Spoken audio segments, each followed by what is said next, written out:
యోహాను సువార్త 19వ అధ్యాయం 28వ వచనం. అటు తరువాత సమస్తమును అప్పటికి సమాప్తమైనదని యేసు ఎరిగి లేఖనము నెరవేరినట్లు నేను తప్పికొనుచున్నాను అనెను. చాలు. యేసు ప్రభు ఏమంటున్నాడట? ఎక్కడ? సిలువ మీద వేలాడేటప్పుడు. అది ఏ టైం? ఇంచుమించు 3 గంటల వేళ. అది ఎలాంటి టైం అంటే మండుటి ఎండ టైము. ఆ ఎండలో సిలువ మీద వేలాడి రక్తము కార్చబడుచు ఉన్నప్పుడు రక్తమంతా కారిపోయిన తరువాత మనిషి ఏమవుతాడు? ఏ నీరు రక్తము లేని ఆ పరిస్థితిలో యేసు ప్రభు దప్పిక కొనినట్లుగా ఇక్కడ చూస్తున్నాం. ఆయన ఏం కొని ఉన్నాడట? దప్పిక కొని ఉన్నాడు. ఎందుకు ఆ రీతిగా దప్పిక కొని ఉండాలి?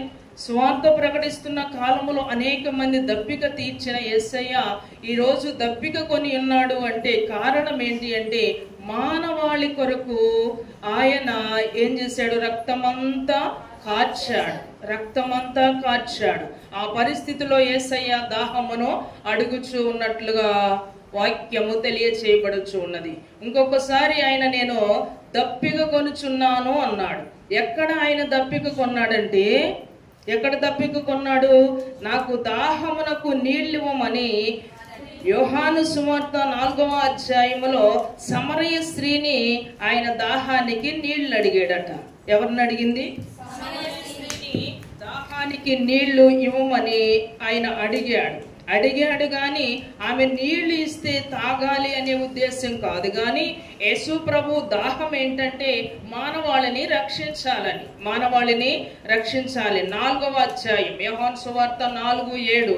ఇంటి దగ్గరికి వెళ్ళాక మీరు ఆ సమరయ స్త్రీ దాహమునకు నీళ్లు ఇవ్వమని అడిగినప్పుడు ఆమె ఏమంటుందంటే మీకు మాకు ఏమాత్రము సాంగత్యము లేదు అని చెప్పింది. అప్పుడు యేసు ప్రభువుల వారు అంటున్నారు, నీవు దేవుణ్ణి వరమ అడగడానికి అసలు నిన్ను దాహమునకు అడిగిన వారు ఎవరో నీవు అడిగి ఉంటే ఆయన నీకు జీవ జలమును ఇచ్చును అని మాట్లాడుతూ ఉన్నాడు. నేను నిన్ను దాహమునికి ఇమ్మని అడిగాను. నీవేమంటున్నావు? మీకు మాకు సాంగత్యము లేదు అని చెప్తున్నావు. అయితే ఇక్కడ ఏంటంటే నేను నిన్ను దాహమునికి ఇమ్మని అడిగాను కదా, అసలు నేను ఎవరినో నీకు తెలిసి ఉంటే నీవేం చేస్తావంట? జీవ జలములో నీవు పొందుకుంటావు. దేన్ని పొందుకుంటావు? జీవ జలములు. నేనెవరిని? దాహమును తీర్చే ప్రభువును అయ్యున్నాను. నేను పాపులను రక్షించడానికి ఈ లోకములోనికి వచ్చాను. రోగులను స్వస్థపరిచే దేవుడిని నేను. ఇలాంటి పరిస్థితిలో నేను దాహమును అడుగుతున్నాను అంటే నీ పాపమును నా మీద వేసుకొని నిన్ను రక్షించడానికి, నిన్ను పవిత్రపరచడానికి, నీ జీవితాన్ని సరిచేయడానికి నీ కొరకు నేను దాహము కొన్నాను. ఎవరి కొరకు దాహం అంట? సమరయ స్త్రీ రక్షించబడాలి అనే దాహముతో ఆయన అడుగుతున్నాడు, నాకు దాహమునకిమ్ము అని.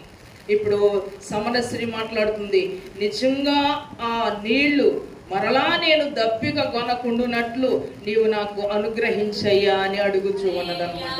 యేసయ్య అన్నాడు, దప్పిక కొనవాడు ఎవడో అడిగితే జీవజలములో నీవు అడుగుతావు అన్నాడు. ఆ తర్వాత అన్నాడు, నేను దాహమునకి ఇమ్మని అడిగింది నీవిచ్చే నీళ్ళైతే మరలా తప్పికొంటాయి, కానీ నీవు నన్ను అడిగేవనుకో నేను నీకు నీళ్ళు ఇస్తే ఇక ఎప్పటికీ నీవేం చెయ్యవు, ఇక దప్పిక కొనవు, ఇక నీవు దాహమును కొనవు అని లేఖనములో తెలియచేయబడుచు ఉన్నది. అయితే తండ్రి అయిన దేవుడు కూడా న్యాయాధిపతుల గ్రంథములో 15వ అధ్యాయం 18వ వచనములో సంసోను ఈ ఫిలిస్తీన్ల పిల్లలను చేసుకొని ఆ పిల్ల కొరకు చాలా ఇబ్బందులు పడుతున్న టైంలో తన భార్య కొరకు ఏం చేశాడంటే భార్యను తనతో పంపించడం లేదని ఏం చేశాడు? నక్కలను కట్టి నొప్పట్టించాడు. ఈ పరిస్థితిని ఎరిగిన ఫిలిస్తీన్లు ఏం చేశారంటే, ఇదిగో నీవు అల్లుడుగా తీసుకొచ్చిన ఫలానా సంసోను ఏం చేశాడంటే మన పొలాలను తగలబెట్టించేస్తున్నాడు కాబట్టి మిమ్ములను మీ కుటుంబాలను మేము తగలబెట్టేస్తామని కుటుంబాన్ని ఎవరిని? సంసోను అత్తామామలను తగలబెట్టాడు. ఆ వార్త విన్నటువంటి సంసోన్ ఏం చేశాడంటే, మా అత్త ఇంటి వారిని ఇలా చేశారు కదా అని చెప్పి ఇప్పుడు పచ్చి దవడ ఎముకను తీసుకొని ఫిలిస్తీయులలో 1000 మందిని చంపేశాడట. ఫిలిస్తీయులు ఎంతమందిని చంపాడు? 1000 మందిని ఒక్కడే చంపేశాడు. ఎందుకంటే తనకు కలుగుతున్న నష్టం యొక్క పరిస్థితిని బట్టి ఆయన తట్టుకోలేక దేవుడిచ్చినటువంటి బలము చేత దేవుని దగ్గర మొర్ర పెట్టి బలమును తెచ్చుకొని 1000 మందిని చంపేశాడు. చంపేసిన తర్వాత ఇప్పుడు సంసోనికి ఏమవుతుంది? దాహం అవుతుంది. ఈ దాహం అవుతున్న పరిస్థితిలో సంసోన్ ఏం చేస్తున్నాడు తెలుసా? మొర్ర పెడుతున్నాడట. ఏమని? అయ్యా, ఇప్పటికి నేను ఇంతమందిని చంపాను, ఈ సున్నత లేని వారి ఎదుట నీ నామము అవమానపరచబడకూడదు కాబట్టి ఇప్పుడు దాహము కొని నేను చచ్చిపోయాను అనుకోండి, ఏమవుతుంది? అవమానము కలుగుద్ది. వీళ్ళ ముందు నేను చచ్చిపోవడానికి వీలు లేదు. కాబట్టి నాకు దాహము కావాలని దేవునికి మొర్ర పెడితే అక్కడ దేవుడు ఏం చేశాడంటే అక్కడ గుంటలో నుండి జలములను ఉబికేటట్టుగా చేశాడు. హల్లెలూయా, హల్లెలూయా. దాహమునికి దేవుడు దాహాన్ని తీర్చాడు.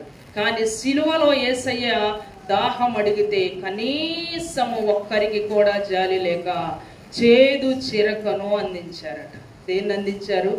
చేదు చిరకను. హన్నా ఏం చేసింది? హాగర్ ఏం చేసింది? అరణ్యములో దప్పికొనున్నప్పుడు నీళ్లు లేక ఆమె కుమారుడు ఎక్కడ చనిపోతాడోనని కుమారుడిని అదిగో పొదలో అంత దూరాన్ని పెట్టేసి ఈమె దూరంగా వచ్చి ఏడుస్తుంది. నా కుమారుడు చనిపోతున్నాడు, దాహానికి లేక నా కుమారుడు చనిపోతాడని దేవునికి మొర్ర పెడుతున్నప్పుడు దేవుడు, హాగరు నీకేమి వచ్చింది? ఇదిగో ఇక్కడ నీటి ఊట ఉన్నది చూడమని నీటి ఊటను చూపించాడు దేవుడు. ఏం చూపించాడట?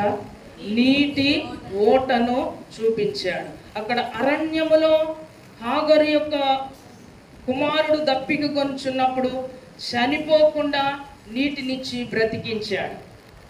అక్కడ 1000 మందిని కుప్పగా వేసి చంపేసి అక్కడ దాహము కొనినటువంటి సంసోన్ను కూడా దప్పికతో చనిపోకుండా అతని దప్పికను తీర్చి దేవుడిగా రుజువుపరుచుకున్నాడు.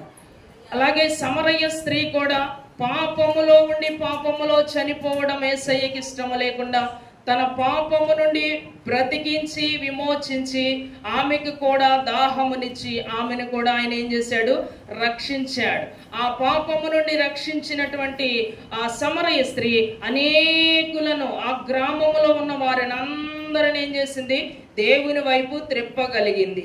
అలాగున మనము కూడా సమరయ స్త్రీ వలె యేసయ్య మనకిచ్చిన వాక్యము, యేసయ్య మనకిచ్చిన ఆత్మను మనము పానము చేస్తూ ఉన్నాం. మనము ప్రతిరోజు వాక్యాన్ని ధ్యానిస్తూ ఉన్నాం. ఇలాంటి వాక్యమును మనం ఏం చేయాలి? దీనివల్ల మనం అన్వయించుకొని ఇతరులకు ప్రకటించి సమరయ స్త్రీలాగా అనేకులను ప్రభు వైపు త్రిప్పేవారముగా ఉండాలి. యోహాను సువార్తలో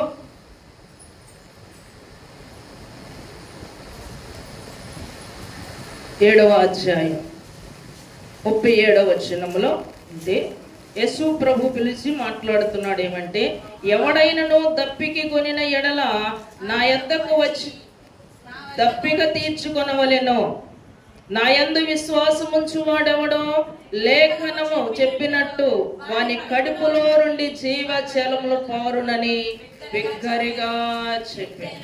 ఎవడైనా దప్పిక కొని ఉంటే దేవుని దగ్గరికి వస్తే ఏం చేస్తాడంటే దేవుడు దప్పికను తీరుస్తాడు. ఎక్కడ నుండి?